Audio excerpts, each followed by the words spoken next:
Cardano ये जो blockchain network है ना, ये काफी ज्यादा इंटरेस्टिंग है क्योंकि इनका दावा है कि इन्हें ब्लॉकचेन नेटवर्क और क्रिप्टो करेंसी की दुनिया में थर्ड जनरेशन को शुरू किया। अब ये थर्ड जनरेशन क्या है उसको समझने के लिए पहले फर्स्ट और सेकंड जनरेशन को समझ लेते हैं। तो पहला जनरेशन था अपना बिटकॉइन का, जिसने फिएट करेंसी रिलेटेड प्रॉब्लम को सॉल्व किया था, और दूसरा जनरेशन था अपना इथेरियम का, जिसने स्मार्ट कॉन्ट्रैक्ट को इंट्रोड्यूस किया। और सच में ये जो कॉन्सेप्ट था ना, ये सच में कमाल का था। इसने काफी सारे डीएप्स को एक नई हाइप दी है। और तीसरा जनरेशन जो ये कार्डानो ब्लॉकचेन नेटवर्क दावा कर रहे हैं, इनका मानना है कि इन्हें ब्लॉकचेन नेटवर्क या फिर क्रिप्टो करेंसी में जो तीन प्रॉब्लम थी ना, स्केलेबिलिटी, इंटरऑपरेबिलिटी और सस्टेनेबिलिटी, इनको सॉल्व किया है। तो अब इन्हें क्या किया, उससे पहले कार्डानो की थोड़ी बहुत बेसिक को समझ लेते हैं। पहला कि कार्डानो इनका ब्लॉकचेन नेटवर्क है और एडा इनका क्रिप्टो करेंसी है। और दूसरा कि प्रूफ ऑफ स्टेक वाले मेथड के ऊपर काम करते हैं। अब ये प्रूफ ऑफ स्टेक मेथड क्या है, इसको समझने से पहले समझ लेते हैं कि प्रूफ ऑफ वर्क मेथड क्या है, जिसके ऊपर अपना बिटकॉइन बेस्ड है। अब प्रूफ ऑफ वर्क कॉन्सेप्ट क्या है कि जब भी आप कोई भी ट्रांजेक्शन करते हैं ना बिटकॉइन की फॉर्म में, तो ये जो ट्रांजेक्शन है ना, उसे वैलिडेट किया जाता है। और ये वैलिडेट कौन करता है? जो भी कंप्यूटर्स कनेक्टेड है इस ब्लॉकचेन नेटवर्क पे, और इन्हीं को हम कहते हैं माइनर्स। तो जब भी आप कोई भी ट्रांजेक्शन करते हैं, तो ये जो ट्रांजेक्शन है ना, वो वैलिडेट की जाती है इन माइनर्स के द्वारा। और जो भी कंप्यूटर या फिर माइनर जिन्हें हम कहते हैं,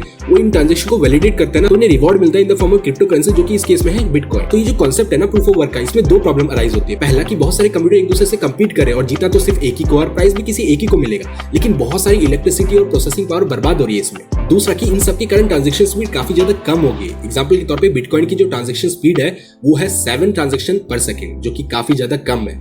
और इन्हीं सब प्रॉब्लम को सॉल्व करने के लिए एंट्री होती है अपने प्रूफ ऑफ स्टेक वाले कॉन्सेप्ट की। तो ये जो प्रूफ ऑफ स्टेक वाला कॉन्सेप्ट है ना, इसने इन दोनों प्रॉब्लम को सॉल्व करने के लिए दो शर्तें रखी। पहला कि हम उन्हीं माइनर्स या फिर उन्हीं कंप्यूटर को अलाउ करेंगे जो कि एक particular amount of crypto blockchain network के ऊपर लॉक करके रखेगा या फिर स्टेक करके रखेगा। तो इससे क्या हुआ कि काफी हद तक कंपटीशन कम हो गया। दूसरा कि आप जितने भी माइनर सिलेक्टेड है ना, या फिर फिल्टर आउट हो गए, हम उनमें से किसी भी रैंडमली को सिलेक्ट करेंगे और ट्रांजेक्शन वैलिडेट करा लेंगे। और इन सबके कारण प्रॉब्लम काफी हद तक सॉल्व होगी। पहला कि बहुत सारे कंप्यूटर एक दूसरे से कंपीट नहीं कर रहे, जिसके कारण क्या है कि इलेक्ट्रिसिटी ज्यादा बर्बाद नहीं हो रही, प्रोसेसिंग पावर ज्यादा बर्बाद नहीं हो रही। दूसरा कि ट्रांजेक्शन स्पीड काफी हद तक बढ़ गई। तो ये था भाई बेसिक की कार्डानो क्या है और कौन से कॉन्सेप्ट के ऊपर काम करता है। अब आते हैं तीन पिलर्स के ऊपर जो कि कार्डानो दावा करता है, जिसके कारण थर्ड जनरेशन उसने ब्लॉकचेन नेटवर्क या फिर क्रिप्टो करेंसी में शुरू किया है। पहला है स्केलेबिलिटी। तो देखो, इसको समझने के लिए हम बिटकॉइन वाले एग्जांपल में दोबारा जाते हैं। तो बिटकॉइन में जैसे कि हमने देखा कि जो बिटकॉइन है वो एक सेकंड में सिर्फ 7 ट्रांजेक्शन करता है, और वहीं दूसरी तरफ जो इथेरियम है वो एक सेकंड में सिर्फ 13 ट्रांजेक्शन करता है, जो कि काफी हद तक कम है। क्योंकि जब आगे जाके यूजर बेस बढ़ेगा तो ये जो ट्रांजेक्शन स्पीड है वो हैंडल कैसे करेंगे इन सब यूजर को, तो इसलिए स्केल करना काफी ज्यादा मुश्किल हो जाएगा। और इसी प्रॉब्लम को कार्डानो सॉल्व करता है। वो कहता है कि हम प्रूफ ऑफ स्टेक वाले मेथड को इस्तेमाल करेंगे और एक सेकंड में 266 ट्रांजेक्शन अलाउ करेंगे, जिसके कारण ये जो स्केलेबिलिटी का इशू था वो काफी हद तक कम हो गया। दूसरा जो पिलर था वो था इंटरऑपरेबिलिटी का, और ये जो प्रॉब्लम है ना वो काफी ज्यादा कॉमन है। इसमें प्रॉब्लम ये है कि जितने भी क्रिप्टो करेंसी है ना, वो सिर्फ अपने ब्लॉकचेन नेटवर्क के ऊपर ऑपरेट करते हैं। एग्जांपल के तौर पर बिटकॉइन, जो कि सिर्फ अपने बिटकॉइन ब्लॉकचेन नेटवर्क के ऊपर ही सारे ट्रांजेक्शन परफॉर्म कर सकता है।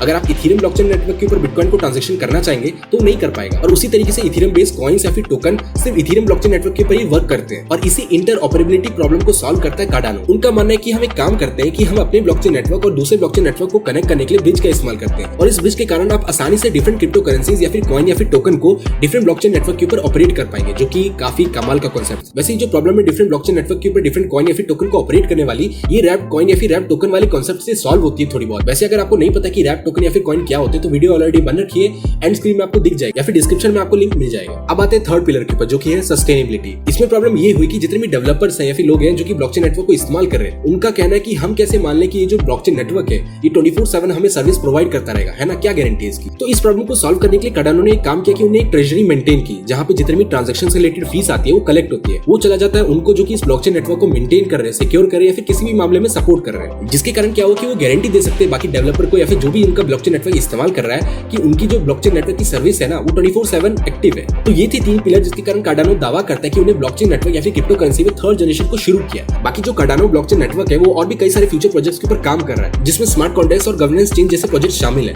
अब स्मार्ट कॉन्ट्रैक्ट क्या होता है वो तो बताने की बिल्कुल जरूरत नहीं है, और गवर्नेंस चेंज को समझने के लिए मैं एक सिंपल सा एग्जांपल देना चाहूंगा वोटिंग सिस्टम का। वैसे इन्हें डोनाल्ड ट्रम्प को सजेस्ट किया था कि अगर उनको लग रहा है कि इलेक्शन में कुछ लफड़ा हो सकता है तो वो कार्डानो ब्लॉकचेन नेटवर्क का इस्तेमाल कर वोटिंग सिस्टम बना सकते हैं, और ऐसे कई सारे कमाल के प्रोजेक्ट्स बन सकते हैं कार्डानो ब्लॉकचेन नेटवर्क का इस्तेमाल करते हुए। तो यही था भाई कार्डानो का सारा चिट्ठा पुर्जा। अगर आपको कोई भी सजेशन देना हो या फिर कोई भी राय देनी हो तो कमेंट सेक्शन खुला है, जाओ टूट पड़ो उधर। और बाकी लाइक करो एंड सब्सक्राइब करो, और अगर सब्सक्राइब नहीं भी करना तो लाइक करो यार। बाकी मिलते हैं अगली वीडियो में एक नए कॉन्सेप्ट के साथ, तब तक के लिए गुड बाय।